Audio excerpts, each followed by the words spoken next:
자, 쉬었다 가시죠. 네, 안녕하세요. 쉬는 시간 10분에 쉬운 사람 쉬인입니다. 나이가 쉬는 아니고요. 사람 인자를 써서 쉬인입니다. 10분이라는 쉬는 시간 동안 쉬운 이야기들로 여러분들의 삶에 작은 쉼을 드리고자 합니다. 그럼 쉬는 시간 10분 쉬운 이야기 시작해 보겠습니다. 출출해서 유명 프랜차이즈 김밥집에 들어갔습니다. 주문을 하고 앉아서 기다리고 있는데 한 손님이 들어오시더라고요. 무슨 김밥인지는 잘 모르겠지만 주문을 하신 후에 직원에게 매우 조심스럽게 뭔가를 부탁하는 것이 보였습니다. 안 듣고 싶어도 김밥집이 워낙 좁다 보니까 다 들리더라고요.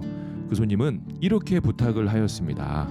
혹시요, 밥을 조금만 더 넣어주실 수 있을까요? 말에서도 느낄 수 있겠지만 매우 공손한 태도로 조심스럽게 물어보았습니다. 자, 여기까지만 듣고 질문을 한번 드릴게요. 여러분이 직원이라면 뭐라고 대답하시겠습니까? 보통 이렇게 대답하지 않을까요? 네, 좀 더 넣어드리겠습니다. 여기에 눈 맞춤을 하면서 살짝 미소까지 지어주면 더 좋겠죠? 여기에 이런 문장들이 하나 더 들어가면 더 좋겠네요. 밥이요? 네, 좀 더 넣어드리겠습니다. 바로 밥을 넣어주겠다는 대답보다 상대방이 원하는 부분을 다시 한번 확인해 주는 것, 이걸 서비스 응대에서 재차 질문이라고 하는데요. 상대방과 공감대를 형성하는 데 매우 효과적이라고 합니다. 상대방의 요청사항을 똑같이 복창해 주는 것만으로도 체감 만족도를 높일 수 있다고 하니 참으로 신기합니다. 그리고 여기에 이런 질문까지 한다면 금상첨화겠죠. 고객이 왜 밥을 더 넣어달라고 하는지에 대한 질문 말이죠. 혹시 간이 세서 그러세요? 혹시 밥량이 좀 적으신가요? 혹시 불편한 사항이 있으세요? 이런 질문들은 앞으로 제품을 개선시키는 데 매우 중요한 자료가 되기 때문입니다. 이렇듯 친절한 응대란 기존에 내가 해왔던 응대에서 뭔가 하나씩 늘려나가는 것입니다. 친절은 이런 늘리는 맛이 있거든요. 하지만 그 직원의 대답은 전혀 상상하지도 못한 대답이었습니다. 그 직원은 이렇게 대답을 하였습니다. 정량이에요. 그 대답을 듣는 순간 그 손님과 그 직원을 바라보았습니다. 그 직원은 그런 후에 계산과 주문을 하면서 아무 말이 없었고, 그 손님도 무안한 듯 작은 소리로 좀 짰는데 라며 말을 흐리시더라고요. 순간 많은 생각이 스쳐 지나갔습니다. 도대체 뭐가 문제일까? 왜 이렇게 불편한 느낌이지? 뭔지는 잘 모르겠지만 약간 불편한 느낌이 들었습니다. 이 찝찝한 느낌이 가시질 않았습니다. 불친절한 것까지는 아닌데 뭐라고 해야 될까요? 이 애매한 상황을요. 제가 주문한 참치김밥과 라면이 나왔습니다. 평소였으면 맛있게 면치기를 했을 텐데 뭔지는 모르겠지만 이런 불편한 장면을 공유해서 그런가 음식이 예전만큼 맛있지 않고 다른 생각들이 많이 들어왔습니다. 그 무안한 손님도 주문한 김밥을 들고 나가시고 저도 주문한 음식을 다 먹지 못한 채 나왔습니다. 생각이 멈추질 않았습니다. 이 찝찝한 기분은 왜 그럴까? 곰곰이 한번 생각을 해보았는데요. 우선 그 직원의 대답을 한번 생각해보면 틀린 말은 아니었습니다. 100% 맞는 말이죠. 정량이에요. 말투가 친절하진 않았지만 그렇다고 불친절하지도 않았습니다. 사실 내용 위주로 빠르게 전달한 것뿐이죠. 이게 잘못은 아닙니다. 진짜 불친절한 직원이었다면 턱 쏘는 말투로 안 되는데요? 라고 하지 않았을까요? 고객의 요청사항을 간결하고 임팩트 있게 전달했음에도 뭔가 찝찝한 이유는 바로 정량에 대한 설명이 없었기 때문입니다. 사실 정량이란 표현은요, 매우 좋은 뜻입니다. 손님과 가게 입장에서 모두를 고려한 의미이기 때문이죠. 이미 프랜차이즈 본사에서는 여러 가지 실험을 해보았을 것입니다.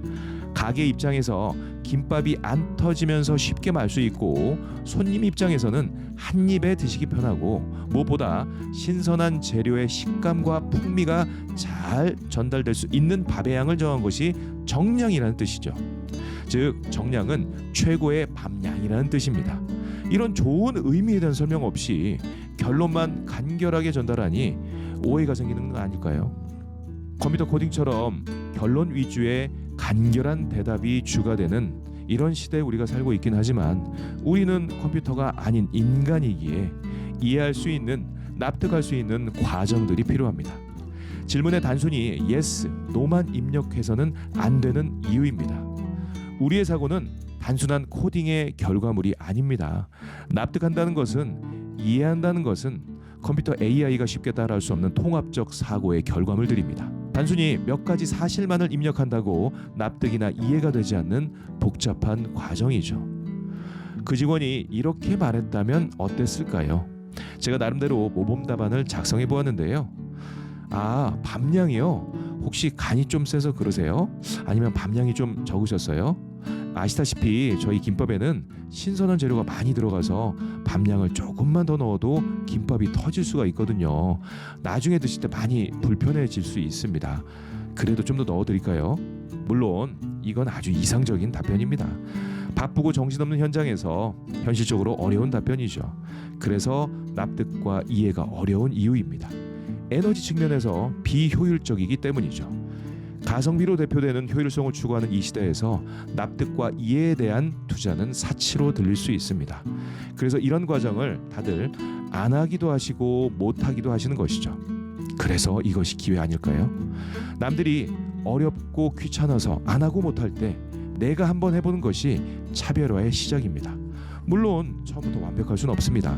아까 말씀드린 것처럼 하나씩 늘려나가는 것입니다. 과정에 대한 설명 없이 결론 위주의 대답이 오히려 명쾌하고 합리적이라고 생각하는 이런 시대에 살고 있으면서 언젠가는 이런 정해진 결론 이외의 질문은 아무도 하지 않는 그런 세상이 오지 않을까 걱정이 되기도 합니다. 납득과 이해의 과정이 사라지고 있는 모습을 보면서 저만 자꾸 인간성이 사라지고 있다는 생각이 드는 걸까요? 최근에 읽었던 CT라는 매거진에서 적정 기술이라는 표현을 쓴 것을 보았습니다. 수년 전까지만 해도 스마트폰 광고는 모두 하드웨어 성능 개선을 홍보하였지만 요즘 광고를 보면 모두 사진 기능을 강조하고 있다고 합니다. 선명한 사진, 따뜻한 느낌의 사진을 찍을 수 있는 점들 말이죠. 그 많은 스마트폰의 기능을 다 알지도 쓰지도 못하는데 첨단만 쫓다 보니 결국 놓친 것은 사람이었습니다. 기술 개발의 궁극적인 목적은 기술 진보가 아니라 인간의 삶에 대한 개선입니다. 첨단을 쫓기보다 실제 사람들의 필요에 집중한 적정 기술의 개발에서 결국 기술 수준이 임계점을 넘으면 다시 사람으로 귀결된다는 점을 배웠습니다. 한 프랜차이즈 김밥집에서 들었던 정량이에요 라는 대답이 AI가 코딩된 대답을 한 것 같이 들려서였을까요? 갑자기 생각이 적정 기술로 확장되면서 개인적으로 다양한 납득과 이해의 시간이 된 것 같습니다. 결론보다 과정을 중시하는 사회가 기술보다 사람을 중시하는 사회이지 않을까요? 김밥집에서 사람을 배웁니다. 오늘 점심은 김밥 어떠십니까? 지금까지 쉬는 시간 10분의 쉬운 사람 쉬인이었습니다. 감사합니다.